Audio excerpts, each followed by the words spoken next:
Et ben c'est parti pour l'épisode 3, 4, 5, yep. Bienvenue chez le beau parleur de l'action et du ciné d'auteur. Bonjour à vous les sérivores, dans ce cas-là, on va parler aujourd'hui d'Obi-Wan, épisode 3, 4 et 5. Alors, rapidement, mon but n'est pas d'épiloguer sur ces épisodes, certains sont sortis il y a un moment. Attention, je vais spoiler jusqu'à l'épisode 5 si jamais, pour vous donner un petit avis et revenir un petit peu sur certains trucs que j'ai dit dans la première vidéo, où j'étais plutôt satisfait, plutôt très satisfait. Et je vais commencer d'ailleurs cette vidéo par répondre à certaines choses qui se disent contre cette série. Tout d'abord, j'entends des gens dire « Ouais, les effets spéciaux, ils sont dégueulasses et tout. » C'est une série télé. Et une série télé, les gens, je vous rappelle, il y a une différence entre un film et une série télé, hein, de base. Et si vous n'êtes pas d'accord là-dessus, je vous rappelle qu'à la base, ça devait être un film sur Obi-Wan, et l'échec de Solo a fait que finalement, et ils ont repris l'histoire pour en faire une série télé. Ce qui, pour certains, critiquait aussi un manque de rythme, peut expliquer ça, parce que du coup, il faut les tirer, parce que même si c'est une mini-série de 6 épisodes, c'est quand même relativement long, 6 épisodes pour un film. Hein, donc ils ont peut-être dû rajouter des trucs et tirer, voilà, globalement. Plus que les effets spéciaux, je vais prendre un exemple qu'il y a dans le 5e épisode. On a cette bataille qui reprend un peu de choses près la bataille de Hoth. Là, il y a des gens qui vont dire « Mais non, il n'y a pas les quadripèdes, là. » Je sais plus si c'est les AT-AT ou les AT-ST. Quand j'étais gamin, je connaissais tout ça, mais j'ai oublié.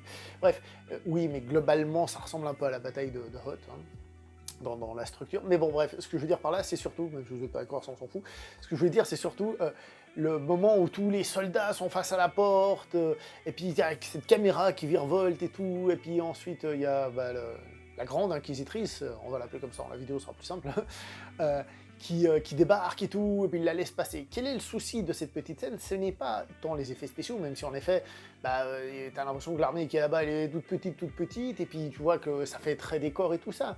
Le défaut pour moi, ce n'est pas l'effet spécial, c'est la mise en scène. La mise en scène, pourquoi? Parce que cette mise en scène n'arrive pas à avoir un côté cache-misère.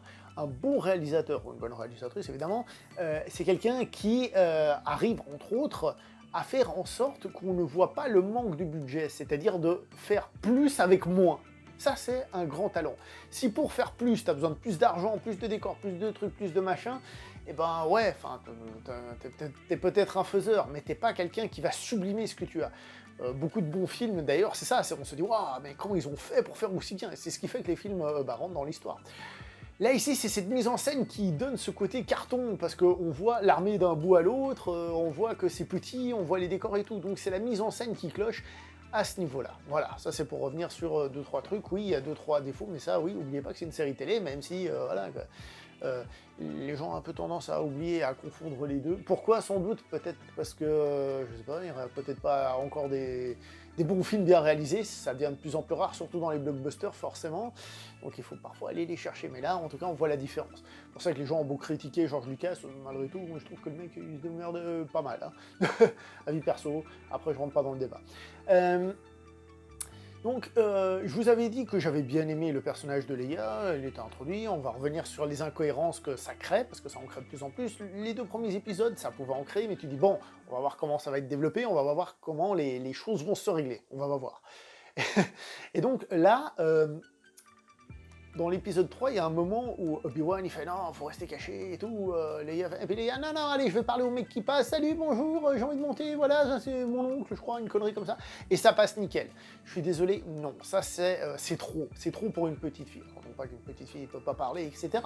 Mais c'est trop dans le sens où c'est beaucoup trop vouloir forcer le côté « Je suis la petite super débrouille », et toi qui es un maître Jedi, qui a connu la guerre, qui a connu plein de trucs, bah en fait, c'est un mauvais équilibre à ce niveau-là. Un manque d'équilibre, oui, complet, mais un mauvais équilibre à ce niveau-là. Là, ils sont allés trop loin dans le personnage de Leia. On a l'arrivée de Dark Vador. Dark Vador, évidemment, un personnage ultra classe, tellement classe que je rappelle que c'est lui le personnage principal de Star Wars. Hein. La prélogie, c'est lui, Obi-Wan, tout ce que tu veux.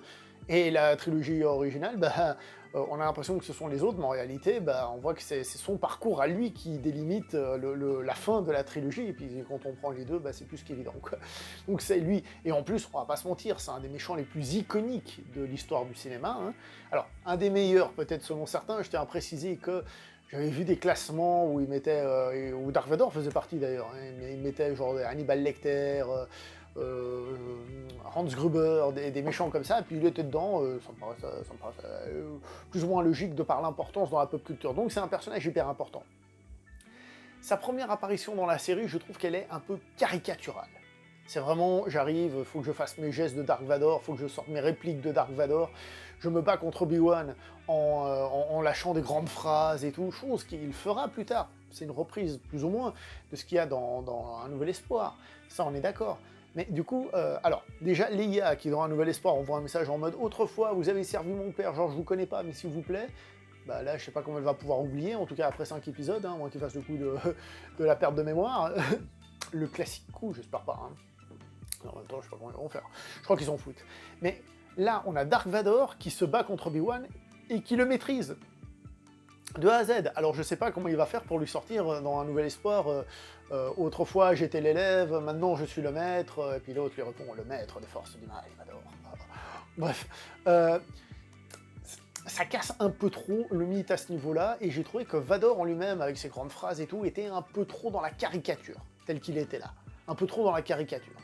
Et en plus, les gentils arrivent à s'échapper d'une manière un peu conne. Alors on te montre Dark Vador comme un gars super balèze et tout, et tu dis c'est le Dark Vador, toi ils le mettent en avant. Tu fais ouais, je suis pas convaincu là. Je suis pas totalement convaincu quand même, on va pas se mentir. Mais bon, globalement le 3 c'est celui que j'ai trouvé le plus faible des épisodes, le 4e. J'ai trouvé l'épisode en lui-même plutôt très sympa, globalement, ça se passe plutôt bien. Il y a juste 2 trucs qui vont vraiment casser les bonbons. Leia qui se fait torturer, ou qui va se faire torturer. Je suis prisonnière de l'Empire et ils vont me torturer pour que je dise quelque chose. Tiens, ça me rappelle quelque chose. Ça me rappelle un épisode 4 de quelque chose. Voilà, encore une fois, c'est un petit peu trop. Et quand ils s'échappent, oh, on leur a mis un traceur. Et je vous jure, j'espère qu'on va pas leur mettre un traceur. Et bah oui. Et là, c'est faible. Honnêtement, scénaristiquement, c'est faible. Oui, ça fonctionne comme ça, il faut faire de la nostalgie pour que les gens fassent « Oh, c'est génial !» Mais là, non, là, c'est faible. Heureusement, j'ai trouvé le truc plutôt cool, le fait que ce soit une base sous-marine, hein, en tout cas, j'ai trouvé ça cool, le fait qu'il y ait... Enfin, il y a plein de trucs qui font que j'ai trouvé l'épisode sympathique et cool à regarder, mais il y a aussi ça qui m'a gâché. J'ai beaucoup aimé l'évasion, le combat final, tout ça. J'ai trouvé ça cool, hein, jusqu'à ce qu'il se casse. Mais... il faut qu'il y ait des trucs comme ça qui viennent gâcher le plaisir. Et on arrive à cet épisode 5 qui, comme je vous ai dit, au lieu de faire une bataille spatiale comme dans l'épisode 4, fait une bataille terrestre qui, pour ça, se rapproche un peu de ce que je disais, de l'Empire contre-attaque. Vous voyez la différence entre l'épisode... enfin, on va pas les appeler par leur nombre, parce que sinon on va se battre dans leur chien. Bref, on s'en fout. Un Nouvel Espoir, c'était une bataille spatiale. L'Empire contre-attaque, ils en avaient fait une bataille terrestre, pour changer, pour que ce soit différent. Même si après ça part dans l'espace, évidemment. Bon, évidemment, on n'a pas d'autre choix, à moins de faire un truc sur l'eau ou un truc sous l'eau, justement, une attaque maritime. Mais la scène, bon, je vous ai parlé de la mise en scène, en elle-même, bon, bah ça va, elle est plutôt sympathique et tout ce qui va. Par contre, on a la tentative d'assassinat la plus pourrave que j'ai vue de ma vie. Alors, il y a plusieurs défauts dans cette tentative d'assassinat.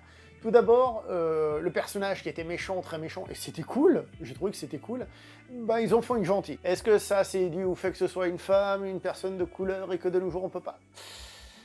Peut-être. Je veux pas croire ça, peut-être. Et c'est dommage, parce que j'aimais bien son côté méchant, premier degré. Je trouvais ça cool. Son origin story était un peu... enfin, elle est un peu...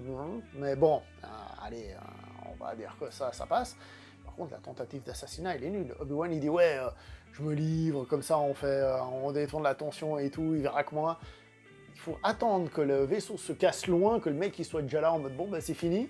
Et l'autre, elle essaye de l'attaquer par... Non, il fallait, entre guillemets, l'attaquer quand il était en train de bloquer le vaisseau. D'ailleurs, encore un plan qui est assez moche, hein, on va pas se mentir. Hein, où il est en train de bloquer le vaisseau. C'est là qu'il fallait essayer de le planter. Je veux dire, évidemment, Dark Vador, il aurait géré, tu vois. Mais, je veux dire, c'est là qu'il fallait, pas 10 ans après. Je mais non, j'étais là, mais non, mais tu vas pas l'attaquer maintenant, tu la vois arriver comme ça. Je sais plus si son sabre il est en bas ou en haut, mais toi t'es là, mais non. Après, le combat est plutôt stylé, Dark Vador qui esquive, et puis avec la force qui rejette tout ça, ça rappelle certains films que j'ai vus et tout, plutôt cool, tu vois. Et puis voilà, non, globalement, il y a toujours des trucs que j'aime bien. Je trouve que la série arrive à éviter cette sensation trop de reprises, malgré tout en étant, comment dire ça, différente, mais je comprends qu'il y a beaucoup de défauts. Et certains défauts, je vous ai dit, bah, c'est une série télé, quoi. Faut arrêter de faire chier. Par contre, scénaristiquement, là, j'ai plus de peine. Là, il n'y a pas d'excuse. Hein.